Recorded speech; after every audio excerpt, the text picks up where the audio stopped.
नमस्कार दोस्तों, आपका मेरी YouTube चैनल पे स्वागत है। तो आज हम बात करेंगे सिंगल फेज़ और थ्री फेज़ के बारे में। उसमें सिंगल फेज़ का कॉन्सेप्ट क्या है और थ्री फेज़ का कॉन्सेप्ट क्या है। ठीक है दोस्तों, और इसमें हम ये भी जानेंगे कि फेज़ क्या है और न्यूट्रल क्या है, और दूसरा कि सिंगल फेज़ का यूज़ कहाँ करते हैं और थ्री फेज़ का यूज़ कहाँ करते हैं। वो सब हम आज इसी वीडियो में जानेंगे। तो वीडियो में बने रहना एंड तक और चैनल को सब्सक्राइब ज़रूर करना। तो अब हम स्टार्ट करते हैं वीडियो को। तो सबसे पहले तो इलेक्ट्रिकल सप्लाई तीन तरीके की होती है।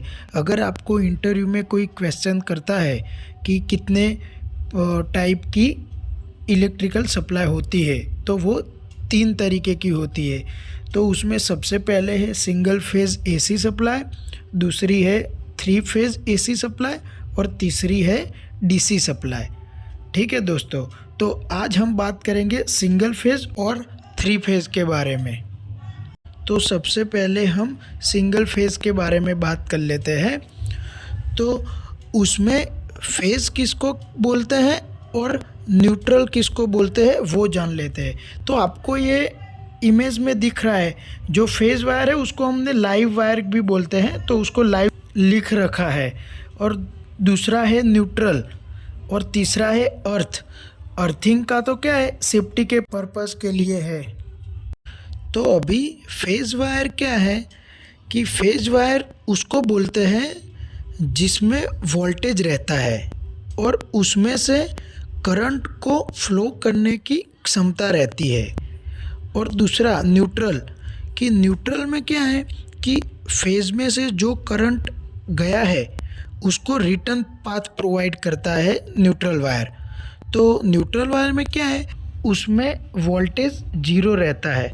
तो अगर हम गलती से अगर न्यूट्रल वायर को टच भी कर देते हैं तो उसमें शॉक नहीं लगता है हमें। और सिंगल फेज़ के केस में अगर हमें लोड को चलाना है तो उसमें हमें फेज़ और न्यूट्रल की ही ज़रूरत पड़ती है। अर्थिंग का क्या है कि अर्थिंग केबल तो हम सिर्फ उसके सेफ्टी पर्पस के लिए देते हैं। तो अभी दोस्तों हम थ्री फेज़ के बारे में जान लेते हैं। तो थ्री फेज़ में क्या होता है कि तीन फेज़ होते हैं, एक फेज़ वन, एक फेज़ टू और एक फेज़ थ्री, और एक रहता है न्यूट्रल। तो हम तीन फेज़ को RYB के हिसाब से भी जानते हैं। इंडस्ट्रियों में अगर आप कहीं पे गए हो तो केबल का भी कलर कोड अलग अलग रहता है, रेड, येलो और ब्लू। तो रेड वायर भी फेज़ का है, येलो भी फेज़ का है और ब्लू भी फेज़ का ही है। तो उसको RYB के तौर पे भी जाना जाता है।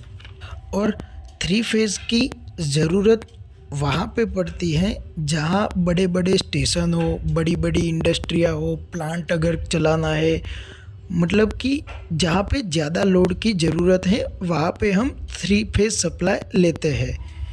तो दोस्तों अभी हम ये जान लेते हैं कि ये थ्री फेज़ सप्लाई कहाँ से आती है और कैसे आती है।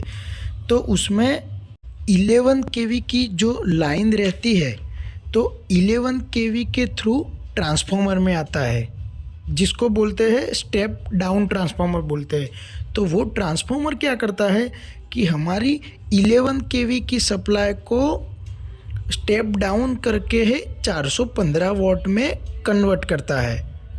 तो वो हो गए 415 वोल्टेज हमारे। तो वो क्या है कि स्टेप अप, मतलब 11 kV से वो 415 में कन्वर्ट कर देता है। तो स्टेप डाउन हो गया और वो 415 में कन्वर्ट करके हमें थ्री फेज़ और न्यूट्रल दे देता है। तो उस हिसाब से हम आगे उसको यूज़ करते हैं। ठीक है दोस्तों, तो वीडियो को लाइक, शेयर और सब्सक्राइब ज़रूर कर लेना। धन्यवाद दोस्तों। अब हम मिलते हैं अगले वीडियो में।